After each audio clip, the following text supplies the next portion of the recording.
சின்ன மருமகள்ல அடுத்து நடக்க போகுதுன்னு வாங்க பார்க்கலாம். தாமரைக்கும் சாவித்திரிக்கும் பார்த்தா ரொம்ப அசிங்கமா இருக்கு. இவன் நம்ம போட்டோ வச்சு பிச்சை எடுத்துக்கிட்டு இருக்கானே அப்படின்னு சொல்லி ரெண்டு பேரும் புலம்பிக்கிட்டு இருக்கு. அப்பதான் தாமரை சாவித்திரிக்கு ஐடியா கொடுக்குது.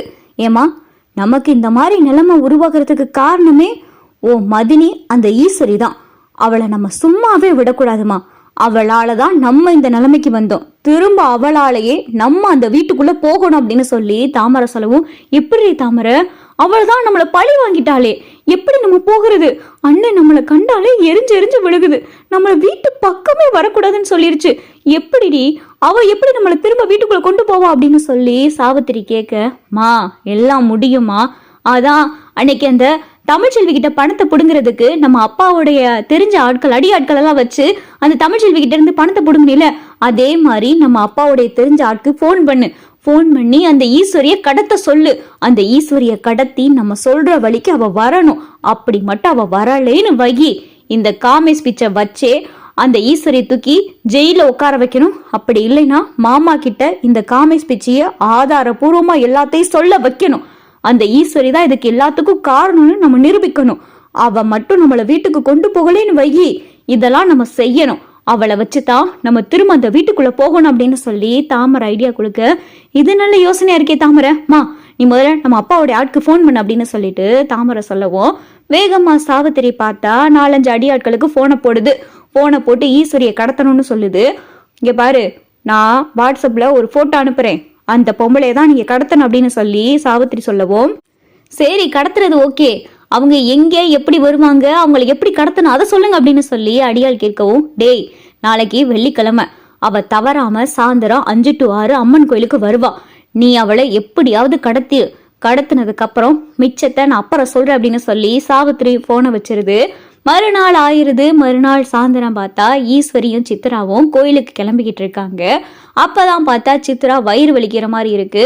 மா எனக்கு வயிறு வலிக்கிற மாதிரி இருக்கு, என்னன்னு தெரியல, நான் கோயிலுக்கு வரலையே, நீ மட்டும் போயிட்டு வாயே அப்படின்னு சொல்லி சித்ரா சொல்லவும், என்னடி இம்பிடுத்தரம் கிளம்பிக்கிட்டு இருந்தா அப்பெல்லாம் வயிறு வலிக்கல அப்படின்னு சொல்லி ஈஸ்வரி கேட்கவும், இல்லம்மா திடீர்னு தான் வலிக்குது, நான் வரல, நீ மட்டும் போயிட்டு வா அப்படின்னு சொல்லி சித்ரா சொல்லவும், சரி நீ வீட்டுல இருந்து ரெஸ்ட் எடு, நான் மட்டும் கோயிலுக்கு போயிட்டு வரேன் அப்படின்னு சொல்லிட்டு ஈஸ்வரி மட்டும் கோயிலுக்கு வருது. ஈஸ்வரி கோயிலுக்கு வந்து சாமியெல்லாம் கும்பிட்டு கோயில இருந்து வெளியே வந்து கார்ல ஏற போகையில ஈஸ்வரியை பார்த்தா 4-5 அடியாட்கள் வாயில துணியை வச்சு கடத்திறானுங்க.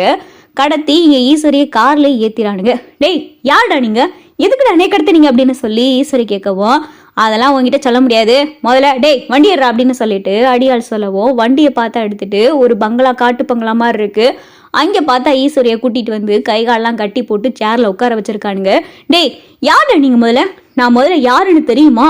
நான் யாருன்னு தெரிஞ்சா உங்க கதையெல்லாம் முடிஞ்சிடும் பாத்துக்கோங்க, எதுக்குடா இப்ப என்ன கடத்துனீங்க அப்படின்னு சொல்லிட்டு ஈஸ்வரி கடந்து மிரளவும், அப்பதான் சாவித்திரியும் தாமரையும் வருதுங்க.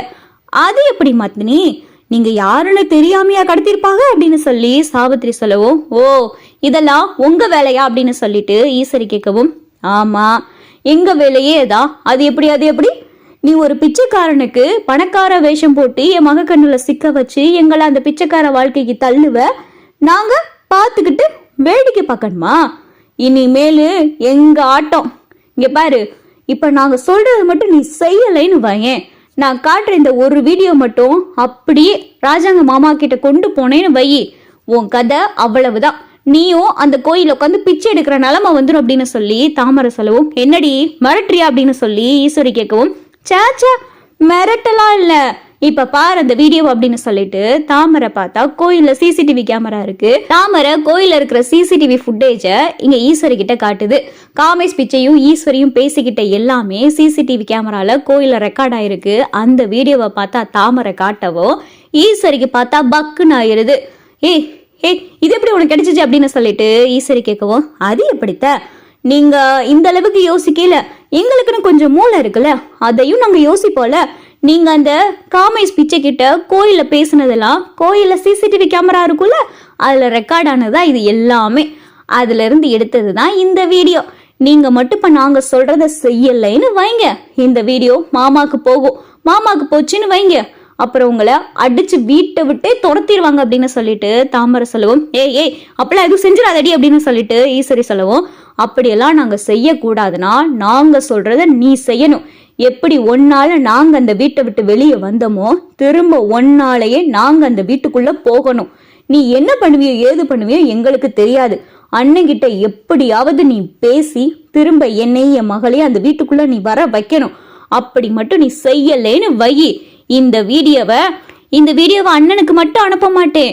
பேப்பர், டிவி, மீடியான்னு சொல்லி எல்லாத்துக்கும் இந்த வீடியோவை அனுப்பி உன் பேரை நார் அடிச்சிரு அப்படின்னு சொல்லி சாவித்திரி மிரட்டவோ ஈஸ்வரிக்கு பார்த்தா பயமாகுது. அன்னைக்குதான் ராஜாங்க மாமா சொன்னார்ல, உங்களை வீட்டு பக்கமே சேர்த்துக்கிற மாட்டேன்னு.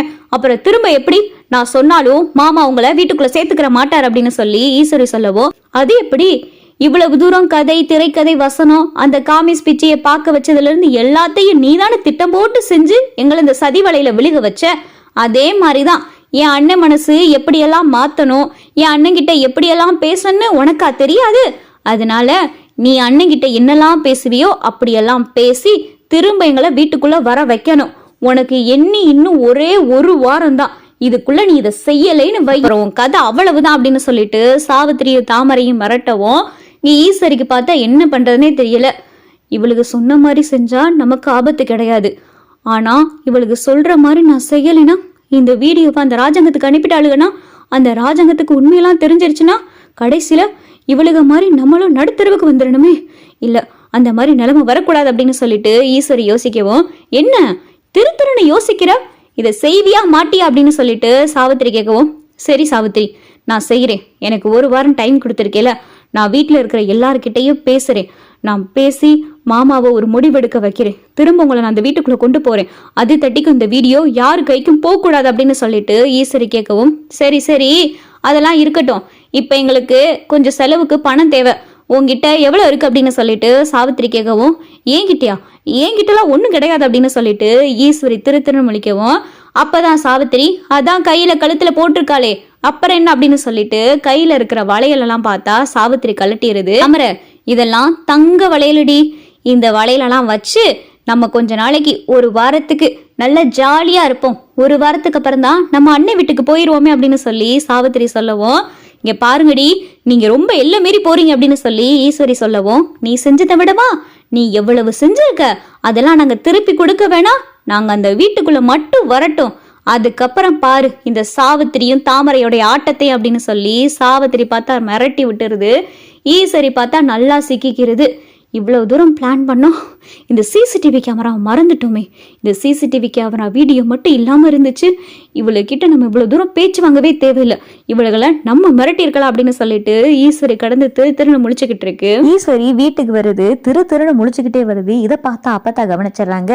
அடி ஈஸ்வரி, கோயிலுக்கு தானே போயிட்டு வந்த, இல்ல வேற எங்கேயும் போயிட்டு வந்தியா, உன் முகமே ஒரு மாதிரியா இருக்கு அப்படின்னு சொல்லி அப்பத்தா கேட்க, அதெல்லாம் ஒன்றும் இல்லத்த, ஒரு முக்கியமான விஷயம் பேசணும், மாமாவை எங்கே அப்படின்னு சொல்லி ஈஸ்வரி கேட்கவும், ராசாங்கம் தான் இப்போ வந்துடுவேன் அப்படின்னு சொல்லி அப்பத்தா சொல்ல, அப்பதான் ராஜாங்கமும் வராரு. மாமா உங்ககிட்ட ஒரு முக்கியமான விஷயம் பேசணும் மாமா அப்படின்னு சொல்லி ஈஸ்வரி கேட்கவும், என்ன ஈஸ்வரி என்ன பேசணும் அப்படின்னு சொல்லி ராஜாங்க கேட்க, அது மாமா சாவித்திரி அத்தாச்சி அப்படின்னு சொல்லி ஈஸ்வரி பேரத்தான் சொல்ல, நீ அவளை பத்தி பேசாத அப்படின்னு சொல்லிட்டு ஒரே போட ராஜாங்க சொல்லிடுறாரு.